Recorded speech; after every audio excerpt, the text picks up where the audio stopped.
मुझे जहाँ तक लगता है दोस्तों कि लाइफ में फेल होना इम्पोर्टेंट है। बार बार फेल होना उससे भी ज़्यादा इम्पोर्टेंट है। और उससे भी ज़्यादा इम्पोर्टेंट ये है कि हम वो बार बार जो फेल हो रहे हैं वो सेम रीज़न की वजह से तो नहीं हो रहे हैं। नहीं तो फिर वो गधापन होगा हमारा। गधापन का मतलब फॉर एग्ज़ाम्पल अगर हमें पता है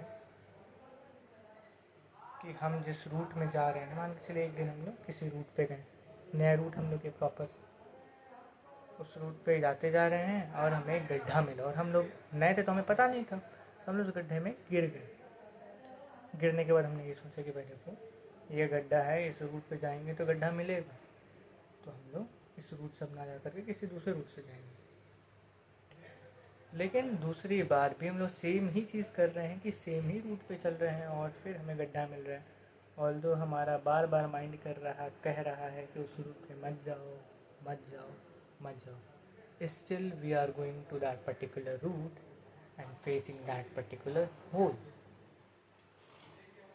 That is not pit hole of that route, that is the pit hole of our mind, that we are ignoring the mistake we have done earlier. So it is not about something road and something destination or something pathway we are following in our life. No, it is about understanding and clear observation. हमें fail होना है but not for the same reason. एक ही reason को लेकर के हम लोग बार बार चीज़ें फेल होते जा रहे हैं, तो ये कोई समझदारी की बात नहीं है। समझदारी इसमें है कि हम ये समझें कि भाई उस रूट में गड्ढा है तो अगली बार उस रूट पे नहीं जाना है और कोशिश करना है कि उस रूट में जाएं ही ना, दूसरा रूट पकड़ के जाएं। एक तो ये बात कंप्लीट है पर, और वही बंदा मान के चलो एक गाड़ी में है, ठीक, उस गाड़ी का बार बार ब्रेक फेल हो जा रहा है। क्या हो जा रहा है? ब्रेक फेल हो जा रहा है और वो गाड़ी उसको अपने कंट्रोल में रख लेने लग रही है और बार बार वो फेल हो जा रहा है उस गाड़ी को कंट्रोल करने में। तो क्या वो आदमी को गाड़ी बदलना चाहिए या फिर गाड़ी में कंटिन्यू करना चाहिए? क्योंकि वो तो फेल हो जा रहा है बार बार। नहीं, ना ही वो गाड़ी को कंटिन्यू करना चाहिए और ना ही गाड़ी को प्रॉपर छोड़ देना चाहिए। उस गाड़ी को ठीक करवा लो सर, ब्रेक फेल का ही तो प्रॉब्लम है, ब्रेक बार नया लगवा लो, पूरा मैनुअली वायरिंग करवा लो बढ़िया। उससे भी ना हो सकता है पूरा मदर बोर्ड उसका चेंज करवा दो। मदर बोर्ड भी होता है कार का, वो चेंज करवा दो, जो कि आपके पूरे इंजन से लेकर के ब्रेक से लेकर के गियर को सबको एक से कनेक्ट किया रहेगा, आप उसको चेंज कर सकते हो। एक्सट्रीम जो भी पॉइंट्स होते हैं हमारे लाइफ में उससे हमें बचना है। एक्सट्रीम पॉइंट्स का मतलब कि हम छोड़ देंगे या फिर इसको पकड़ लेंगे, ये एक्सट्रीम पॉइंट्स होता है। हमें बैलेंस चाहिए लाइफ में। Life is all about balance. ये बहुत ही सिंपल वर्ड में एक ऐसी चीज़ को इंडिकेट कर रहा है जो कि कई लोग मतलब जब मैं कई बोल रहा हूँ तो 100% लोग ऑलमोस्ट वो बस इसी चीज़ में अटक जाते हैं कि वो सारी चीज़ एक्सट्रीम पे करने लगते हैं। वो किसी चीज़ को छोड़ेंगे तो प्रॉपर ही छोड़ देंगे, माँ बाप मतलब हर दुनिया को त्याग कर देंगे, बोले भाई मैं तो सन्यासी ही बनी हूँ। और कोई लोग ऐसे कि भाई अब सब चीज़ में इंडल्ज होना है, भाई हर चीज़ करना है, हर चीज़ खाना है, पीना है, घूमना है, ये करना है, वो करना है। ठीक है, अच्छी बात है, not to extend that it is extensively adopted by your mind and just surrounded by those things only। वैसा नहीं होना चाहिए, क्योंकि जब आपका माइंड उन्हीं सारी चीज़ों को ले करके बैठे रहेगा तो आप फिर दूसरे पॉइंट ऑफ व्यू या फिर दूसरे चीज़ों को नहीं देख पाएंगे जो कि मे बी उससे भी ज़्यादा बेटर आपको इन्जॉयमेंट दे सके, with lower risk to your health, with lower risk to your mental health, whatever. इसीलिए हमें एक्सट्रीम पे चीज़ें नहीं जाना है और चीज़ों को बैलेंस करके रखना है लाइफ में। अब कई लोगों का होता है कि भाई हमें सॉर्ट आउट करना है चीज़ों को। सॉर्ट आउट करिए सर, ये एक बहुत अच्छी चीज़ है। सॉर्ट आउट करने का मतलब कि हम उसका सॉल्यूशन निकाल रहे हैं, अदर देन हम उससे भाग रहे हैं कि भाई फॉर एग्ज़ाम्पल जैसे मैं आपको एक बहुत ही प्यारा एग्जांपल लेता हूँ, बैलेंस कैसे क्रिएट करना है। जैसे एक डायबिटीज़ का पेशेंट है, व्यक्ति डायबिटीज़ का पेशेंट तो बाद में पकड़ा है, वही पहले नॉर्मल आदमी था, उससे बार बार चक्कर आने लग रही थी, कभी कभी तो भाई गिर जाता था बाथरूम में या फिर चलते चलते, तो पता चला कि उसका बीपी और शुगर का प्रॉब्लम है। डायग्नोस कराया डॉक्टर के पास, फिजिशियन के पास, तो पता चला कि उसको बीपी और शुगर का प्रॉब्लम है। डॉक्टर ने बोला कि आपको शुगर कंट्रोल करना पड़ेगा और सॉल्ट पे भी आपको कंट्रोल रखना पड़ेगा क्योंकि आपको बीपी भी है। तो उस आदमी ने क्या किया, उस पेशेंट ने क्या किया, शुगर और सॉल्ट को टोटली इग्नोर कर दिया। वो ना ही शुगर कंज्यूम करता था इन एनी फॉर्म, ना ही वो सॉल्ट कंज्यूम करता था इन एनी फॉर्म।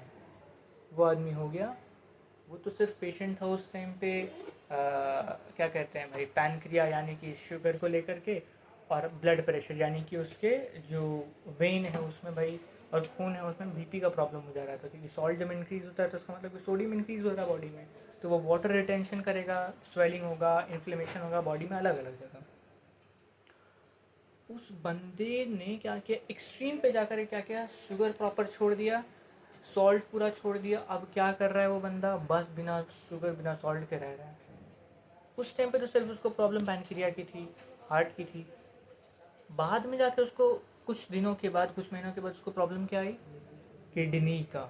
उसके बाद प्रॉब्लम क्या चीज़ का आया, लिवर का। उसके बाद क्या चीज़ का आया, इंटायर गट सिस्टम का ही, गट खराब। ठीक है, ब्रेन एक्टिव नहीं रह रहा है, ब्रेन काम नहीं कर रहा है। क्यों भाई, क्योंकि सॉल्ट नहीं रहेगा तो इलेक्ट्रोलाइट्स कहाँ से बनेंगे, इलेक्ट्रोलाइट्स नहीं बनेंगे तो फिर बॉडी में एनर्जी बेटर कैसे सर्कुलेट होगा, कैसे सिग्नल पहुँचेगा ब्रेन को।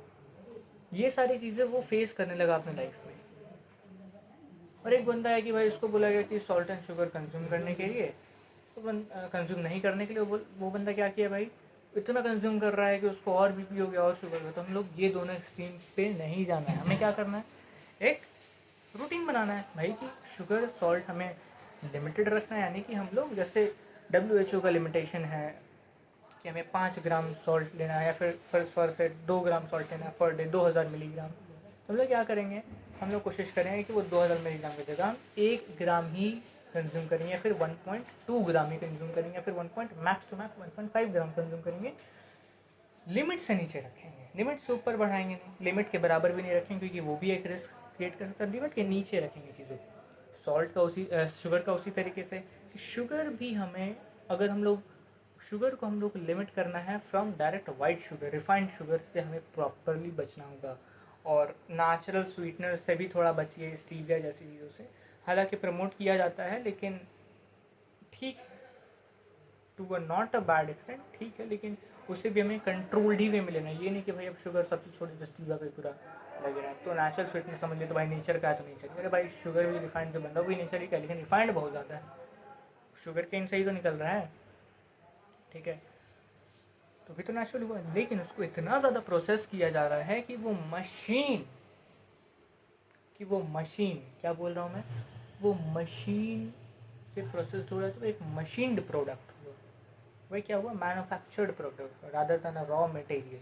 रॉ मटेरियल होता तो हमारे लिए वो न्यूट्रिशियस होता, any raw material is nutritious as well as little bit hazardous to our health. But अगर हम लोग थोड़ा सा उसको रॉ मटेरियल को प्रोसेस करें हल्का सा, तो वो हमारे लिए वेरी गुड टू हेल्थ बन सकता है। नाउ तो हमें क्या करना है, बैलेंस क्रिएट करना है, सॉल्ट शुगर को बैलेंस करना है। सिमिलरली लाइफ में हर पड़ाव में आपको ऐसे ही चीज़ों का बैलेंस करना होगा, सो दैट कि आप जो भी अपना डिसीजन लें वो एक काफ़ी बैलेंस्ड वे में लें, रादर दैन एक्सट्रीम सिचुएशंस पे जाकर के, एक्सट्रीम वेज में जाकर के, जो कि आपके रिलेशनशिप्स को भी ख़राब करेगा, आपके फैमिली को भी ख़राब कर सकता है, आपके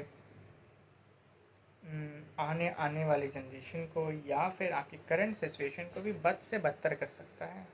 क्या पता कि आप सिर्फ पैसा कमाने के चक्कर में, आपके पास पैसा नहीं है, पंगाल है, आप पैसा कमाने के चक्कर में सारा घर बार छोड़ करके भाई पूरा भयंकर पैसा कमाने लगे हैं। पता चला है जब आप लौट रहे हैं, ना फ़ोन उठा रहे हैं माँ बाप का, ना अपने फ्रेंड्स का, किसी का भी फ़ोन नहीं उठा रहे हैं, और बस लगे पड़े हैं पैसा कमाने में। और जब आप पैसा कमा के बहुत सारा लौट रहे हैं तो आपको ये बात पता चल रहा है कि आपके पेरेंट्स इस दुनिया में नहीं है, या फिर आपके फ्रेंड्स इस दुनिया में नहीं है, या फिर आपके जो भी रिलेटिव्स हैं जो जिन्हें जिन्हें आप अपना कह सकते हो, वो आप इस दुनिया में रहे नहीं। तो आप उन पैसा कमा के करोगे क्या, जिस वजह से आप पैसा कमाने गए अपनी फैमिली को सपोर्ट करने के लिए, अपने रिलेटिव्स को सपोर्ट, या फिर अपने फ्रेंड सर्कल में एक स्टेटस बनाने के लिए, भाई वो फ्रेंड्स ही नहीं रहे, वो पेरेंट्स ही नहीं रहे, वो दुनिया ही नहीं रही जिस दुनिया के कारण आप उस दुनिया में घुसे, जिस दुनिया में आपको थोड़ा पैसा कमाने की ज़रूरत थी, आपने कमाया, लेकिन सब चीज़ को ले करके ही चलना है। क्योंकि जब एक्सट्रीम पे चल जाओगे तो आप सन्यासी बन जाओगे। सन्यासी का मतलब वो नहीं हुआ जो साधु संत हिमालय में बैठे हैं। I don't like those people much. आपको सब चीज़ बैलेंस रखनी है।